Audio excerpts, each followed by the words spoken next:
আর দোহা শব্দের অর্থ হলো সকালের উজ্জ্বল আলো অথবা প্রভাতের আলো, সূর্য কিরণ। আল্লাহ পাক এই সূরাটা মক্কাতুল মুকাররমায় নাজিল করলেন।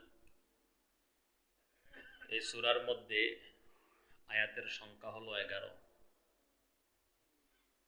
আল্লাহ পাক এই সূরাটি কেন নাজিল করলেন আমরা সংক্ষিপ্ত শানে নুজুল শুনে নেই। কারণ কোরআনের প্রত্যেকটা সূরা এবং আয়াত আল্লাহ পাক যে কোনো একটা প্রেক্ষাপটেই নাজিল করেছেন।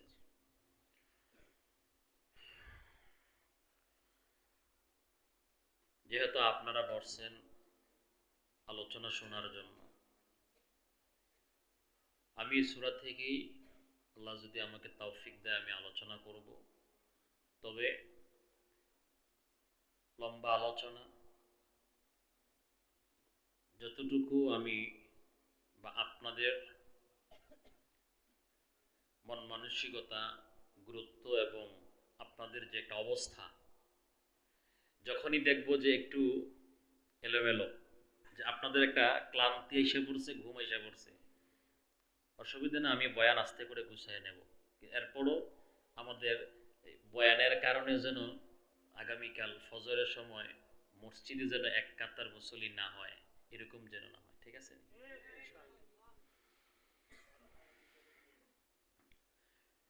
রহমতের নবী সৈয়দুল মুরসালিন,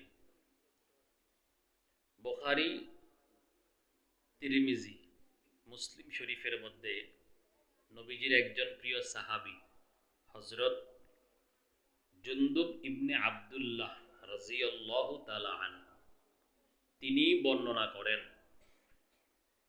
যে নবীজির হাতের আঙ্গুলে প্রচণ্ড আঘাত লাগার কারণে হাতের একটা আঙ্গুল কেটে রক্তাক্ত হয়ে গেল। রক্ত বের হইলে নবী করিম সাল্লাল্লাহু আলাইহি ওয়াসাল্লাম তিনি আঙ্গুলকে ইশারা করে বললেন যে তুমি একটা আঙ্গুল কেটেছ, এটাও আল্লাহর পথেই, আল্লাহর জন্য। রক্ত বের হইছ, তাতে দুঃখ কিসের, কষ্ট কিসের? নবীজি আঙ্গুলকে লক্ষ্য করে বলতেছেন। এর কিছুদিন পরেই নবীজির কাছে ওহী আসা বিলম্বিত হচ্ছে। নবীজির জীবনে ওহী আসা 2 থেকে 3 বার বিলম্ব হয়েছে, 2 থেকে 3 বার। এর মধ্যে কোরআন নাজিলের প্রথম ভাগে, কোরআন নাজিলের প্রথম ভাগে ওহী আসা বিলম্বিত হয়েছে, অনেক দেরি হয়েছে নবীর কাছে ওহী আসতে, যাকে বলা হয় ফাতরাতে ওহীর কাল, বেশি বিলম্ব। কোরআন নাজিল হওয়ার প্রথম ভাগে নবীর কাছে ওহী আসা বিলম্ব হইলেই তো বেঈমানেরা মুশরিকরা সুযোগ পায় যে মুহাম্মদের রব মুহাম্মদের ভুলে গেছে, উপহাস করে নবীকে নিয়ে, ঠাট্টা, বিভিন্ন অপপ্রচার চালায়। 2 নাম্বার, ইহুদিরা, মুশরিকরা, মদিনার ইহুদি এবং মুশরিকরা মিলে নবী করিম সাল্লাল্লাহু আলাইহি সাল্লামের দরবারে আইসা বলে যে আপনি যদি সত্য নবী হন তাহলে বলেন তো আসহাবে কাহাফ কতজন ছিল, কয়শো বছর ঘুমাইল, পুরা ডিটেলস বর্ণনা আপনি আমাদেরকে শোনাইতে হবে। আসহাবে কাহাফের ঘটনা নবীজি আসার কত আগে। নবী করিম সাল্লাল্লাহু আলাইহি সাল্লাম তাদেরকে বললেন যে ঠিক আছে, তোমরা আগামীকাল আইসো, আমি এই প্রশ্নের জবাব দিয়ে দেব। নবীজি ইনশাল্লাহ বলতে ভুলে গেলেন। কষ্ট হইতেছে? নবীজি ইনশাল্লাহ বলতে ভুলে গেলেন।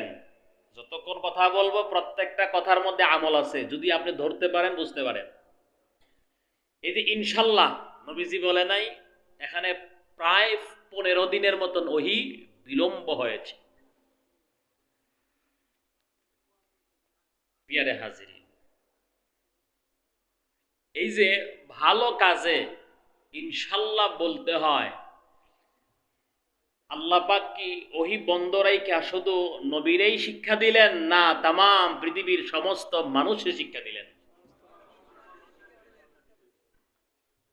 ভাতিজা 1.5 লক্ষ টাকা সাথে নিয়া গরু বাজারে রওনা দিছে, কুরবানির গরু কিনবে। চাচা ডাক দিয়ে কয়, ভাতিজা কই যাও?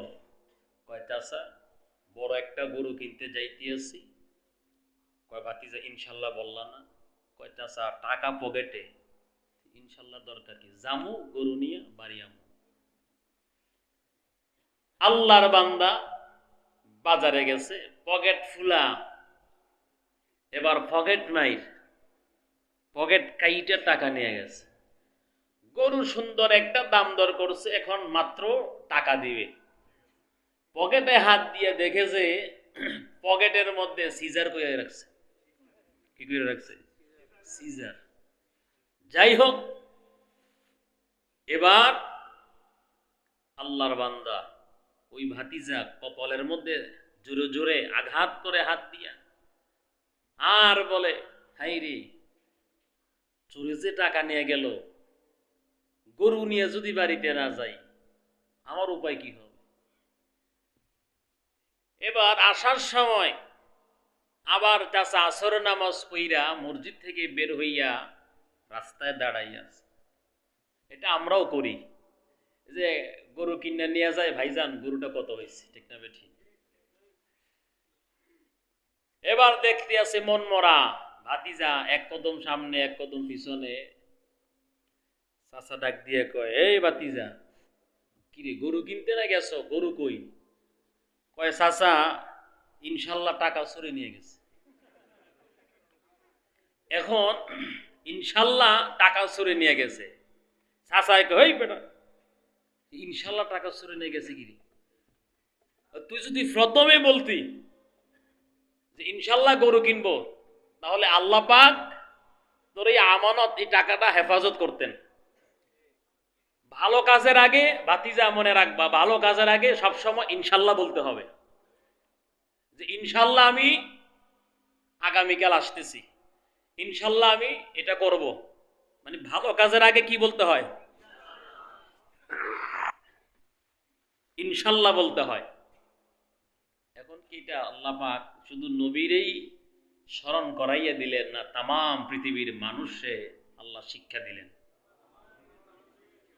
এখন ভালো কাজের আগে ইনশাল্লাহ বলবেন না। মাস্তানি কইরা বেড়াগিরি দেখাইয়া কইেন না যে কালকার মধ্যে এটা করে ফেলবো। আল্লাহ যদি না চায় আপনার ক্ষমতা নাই। আল্লাহ যদি না চায় আপনার ক্ষমতা আছে? এইভাবে নবীর বিরুদ্ধে অপপ্রচার চালাইলো, মুহাম্মদের রব মুহাম্মদকে ভুলে গেছে, পরিত্যাগ করেছে। আল্লাহ পাক মায়ার নবী, রহমতের নবী, যখন বেঈমানেরা নবীরে কষ্ট দেয়, নবীকে আঘাত করে, নবী, আল্লাহ পাক নবীর আঘাতকে সহ্য করেন না।